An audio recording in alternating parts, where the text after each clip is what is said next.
สบายดีเด้อพี่น้องป้องป่ายสุขุสุขคนอยู่ทั้งไกลทั้งไกลทั้งไกลเนาะพ่อแม่พี่น้องอยู่วงใดเจใด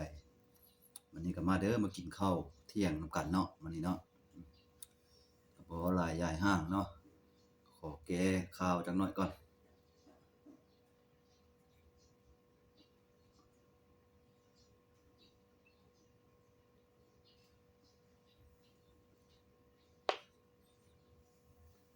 อ่า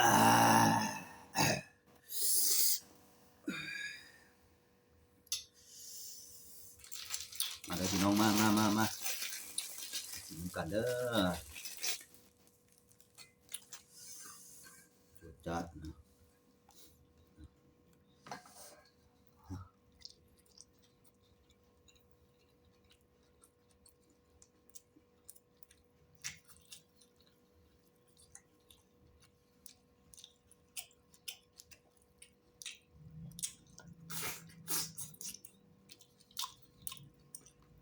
ปลาสุกแซ่บพี่น้อง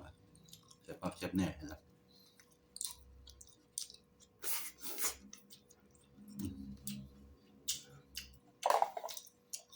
แซ่บบ่แซ่บตัวเลี้ยวซ่ากระเบื่อเนาะ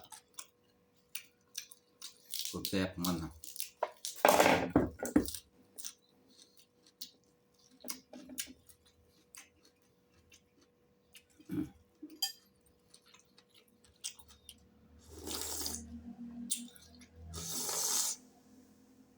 อ้าย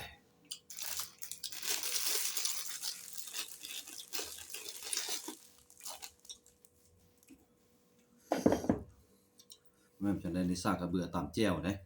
ตำข้าวโล้นกับลาบหั้นนะมันติดก็เลยสด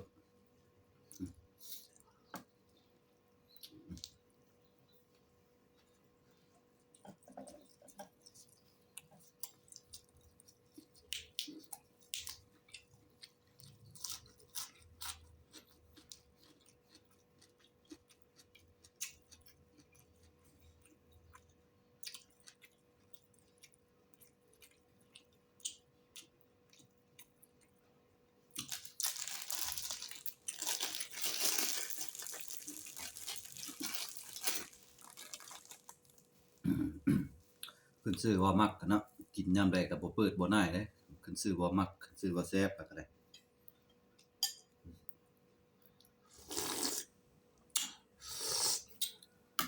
อ่าตัวเอ้ยบ่ก็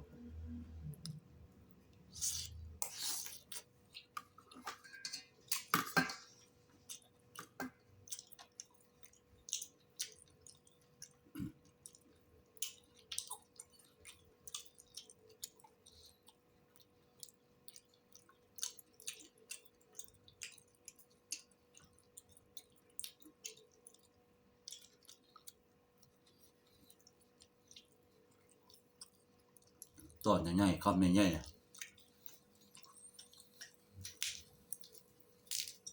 มันก็แล้วแต่ผู้มักเนาะบางคนก็มักซอยน้อยบางๆคนก็มักซอยต้นใหญ่ๆหนาๆมันก็บ่ถือกันเนาะพี่น้องเนาะบ่ว่ากันมักไปมักมันจะให้เขามักคือเฮามันก็เป็นไปบ่ได้เด้เว้ยสิให้เฮาไปมักคือเขาของเฮามันก็เป็นไปบ่ได้มันแนวมันเนาะว่ากัน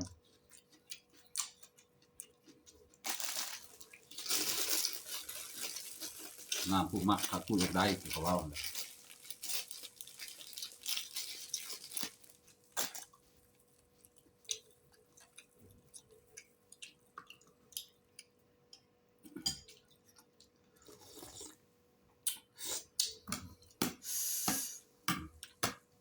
ว่ากินก้อยจังซี่แหล้วกินฮอดบ้านกินฮอดซ่องยามเขาเฮ็ดดอกเฮ็ดดองเนาะฟาร์มงัวฟาร์มควายสัตว์จะอ่อนเด้อจริง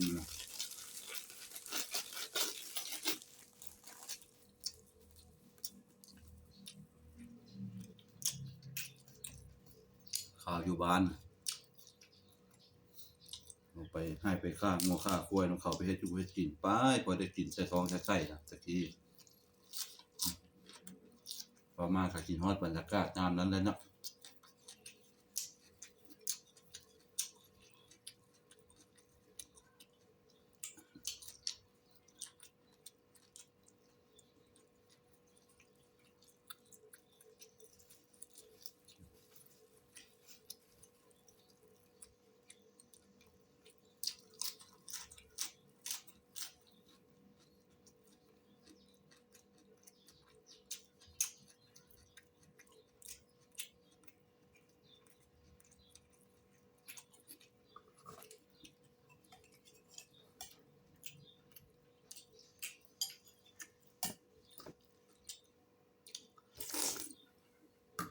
ดาวหลายพาหลายปีจะกลับบ้าน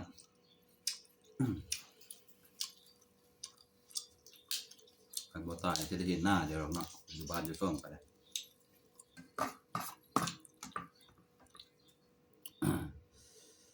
ผมตายเห็นคอกูบาดยางเขาเอาตื่นมาเช้าเห็นหน้าจังว่ายังแต่แม่นผมเก่าดอก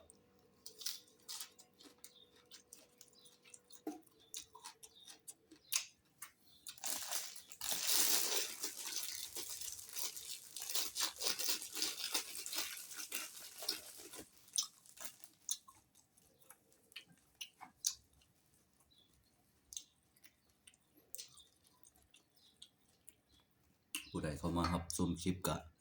ฝากกดมกกดใจกดคอมเมนต์ส่งกำลังใจให้ในเด้อแล้วก็ฝากติดตามให้ในเด้อญาติพี่น้องสุคนอยู่หม้องใดจะใดสดใต้ทั้งไกลก็ได้เนาะฮักแพงกันไว้หลายคนฮักก็ดีกว่าหลายคนสั่งเลยเนาะ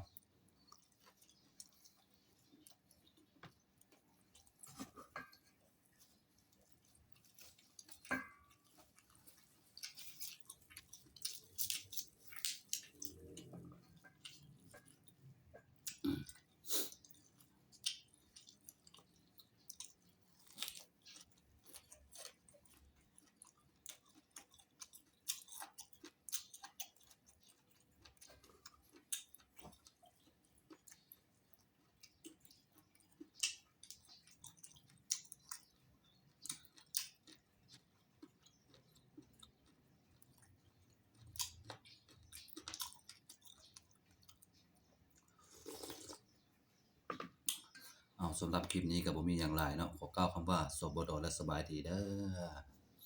ผู้ใดเข้ามารับชมคลิปก็ขอให้อายุยืนยาวมั่นพันปีอย่าเลืองหน้าเด้อปรารถนาสิ่งใดก็ขอให้ได้สิ่งนั้นดังสมคำปรารถนาเด้อพี่น้องเด้อสาธุ